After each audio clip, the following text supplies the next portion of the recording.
Oh.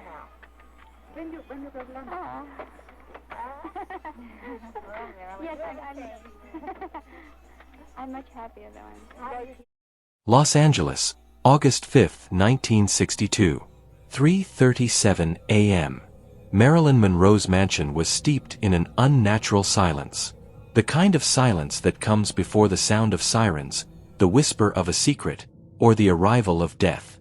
When the housekeeper, Eunice Murray, called the police, her voice trembled as if she already knew she was saying more than she should. She's not breathing, she whispered. The bedroom door is locked from the inside. At first glance, the scene was typical of a tragically broken celebrity. Open pill bottles, the body sprawled across white sheets, eyes half closed as if still waiting for someone to knock at the door. But something was wrong. Deeply wrong. Detective Charles Bruner of the Los Angeles Police Department arrived at the scene just before 4 in the morning. He wasn't just any detective. He had worked with the FBI on delicate investigations, especially those involving public figures. The moment he stepped into Marilyn's room, he smelled something sharp and metallic, not medication. Iron. Blood. And then he saw it. A barely noticeable mark at the base of her neck. A small bruise, as if something had been injected or removed. But the official report would say barbiturate overdose. Accidental. Lonely. Tragic. An inevitable fate for the star who had flown too high. Washington, D.C., 2 weeks later. Special Agent Henry Kessler received an anonymous package in his office deep within FBI headquarters. No return address. No postmark. Inside, an envelope marked with the symbol of a hummingbird and the following handwritten phrase. Not all stars die in the sky. Along with it, a photographic copy of a supposed page from Marilyn's diary. On it, an enigmatic note. Jack said Project Silence is real. He's afraid. So am I. He told me Bobby doesn't know everything. But their father knows. The father sees it all. Jack. Bobby. The father. Kessler felt a chill run down his spine. He'd heard of Monroe's rumored affairs with the Kennedy brothers, but this page suggested something beyond scandal. A web of secrets, a covert government project, and perhaps the real cause of death of the most famous woman in America. Determined to investigate on his own, Kessler began tracing Marilyn's most recent contacts. Confidential sources revealed she'd been receiving late-night phone calls from an encrypted number linked to an off-the-books military facility. She had been jotting down the conversations in a diary that vanished after her death. The official inventory makes no mention of the diary, nor the tape. Santa Monica, 3 months before her death. Confidential recording. Partial transcript. Marilyn, voice tense, almost whispering, Jack, you can't tell me these things and expect me to just forget. JFK, muffled voice, if they know I told you this, I'm dead. So are you. Marilyn, then why trust me at all? JFK, because you see what others don't. You look at me and still see the scared kid, not the president. They forgot that. You didn't. End of excerpt. The tape disappeared. But a partial copy had been made by a sound technician who secretly worked for a tabloid magazine. This man, Leonard Brack, vanished 2 weeks later. His house mysteriously caught fire during the night. The body was never found. Boston, basement of the Kennedy Library, date unknown. In a locked, windowless room, an old safe holds sealed documents from the Kennedy family. A maintenance worker swears he saw Joseph P. Kennedy Sr. there, 6 months before his death, handling a wooden box adorned with strange symbols, a 7-pointed star, a dark eye in the center, and the word Lex Talionis carved into the lid. Translation: Law of Retaliation. Eye for an eye. Blood for blood. Back in Los Angeles, Kessler visits the morgue where Marilyn's body was examined. The chief coroner, Dr. Thomas Noguchi, appears uneasy. When the agent shows him the photo of the bruise, he hesitates. That wasn't in the report. Why not? Because I was told to be concise in what I reported. They said it was for national security. Whose security? The living. That night, Kessler returns to Marilyn's bedroom. He studies the mirrors. They're too clean, too perfect, as if someone had replaced them. Looking behind one of them, he finds a small folded note, taped to the back.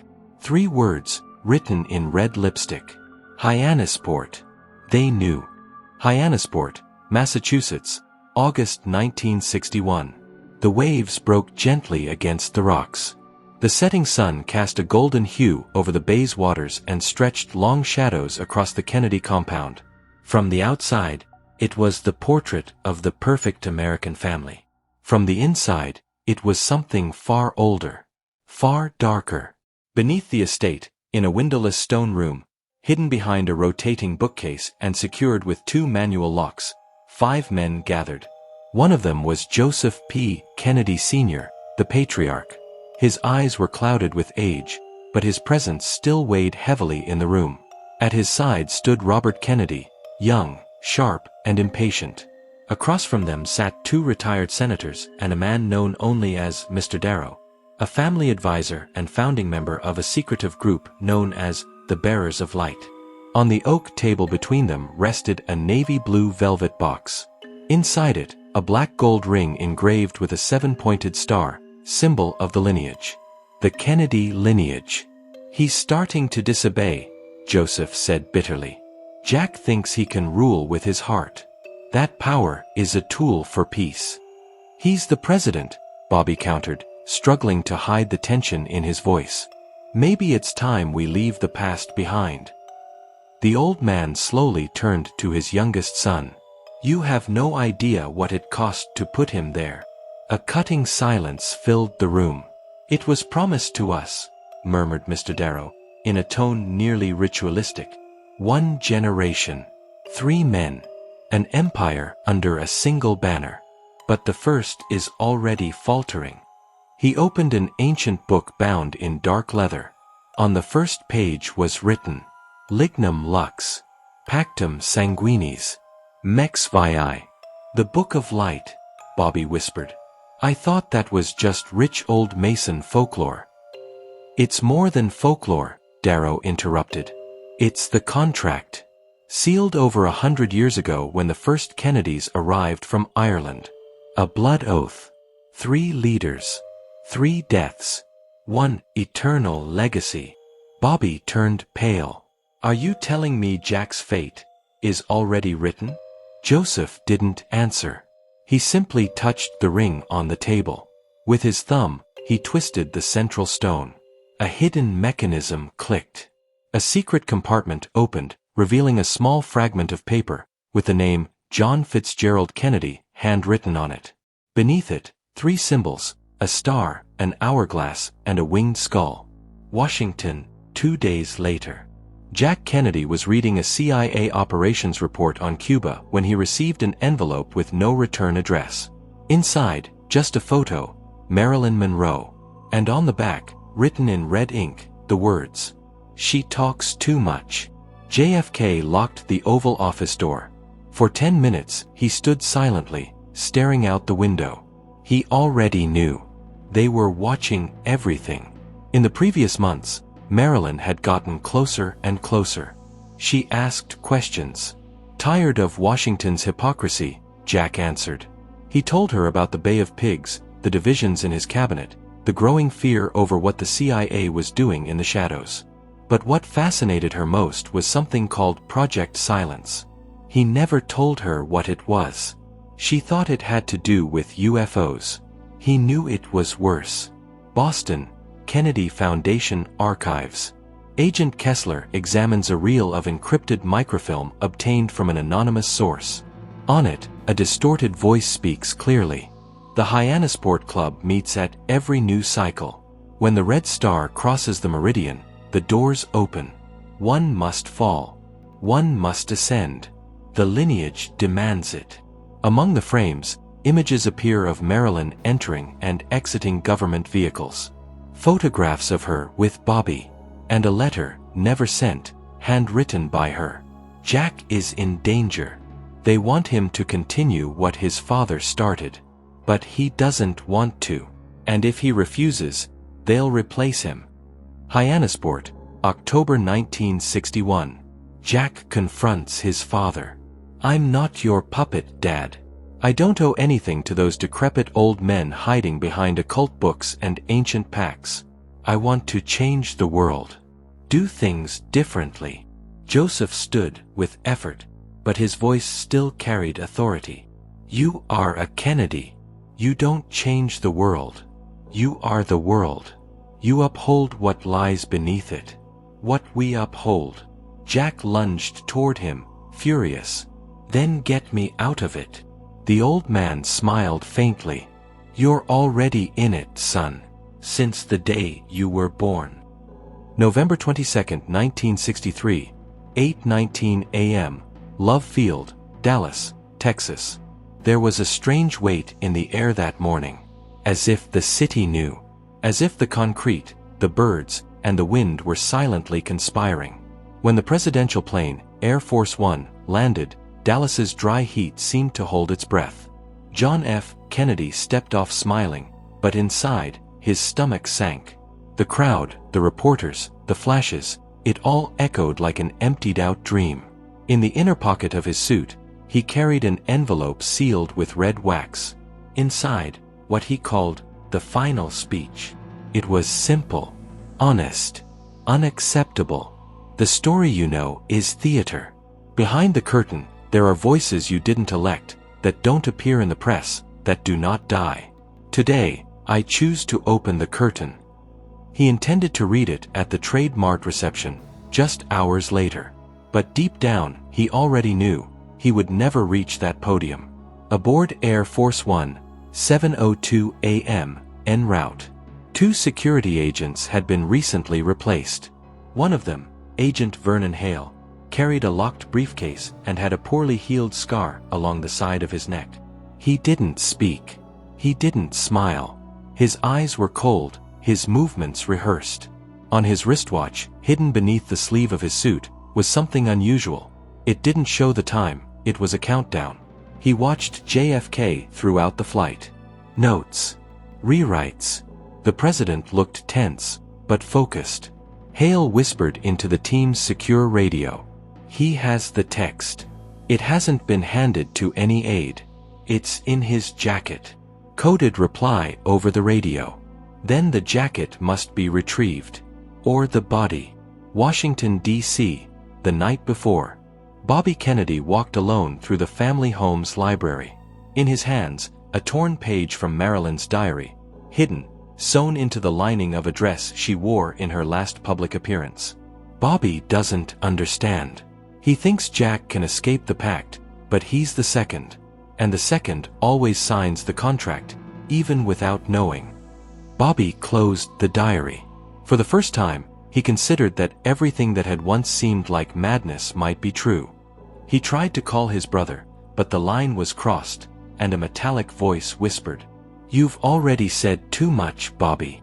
The line went dead. Dallas, 12:04 p.m., Dealey Plaza. As the presidential limousine made its way through the streets, Agent Henry Kessler watched from the sidewalk, disguised among civilians.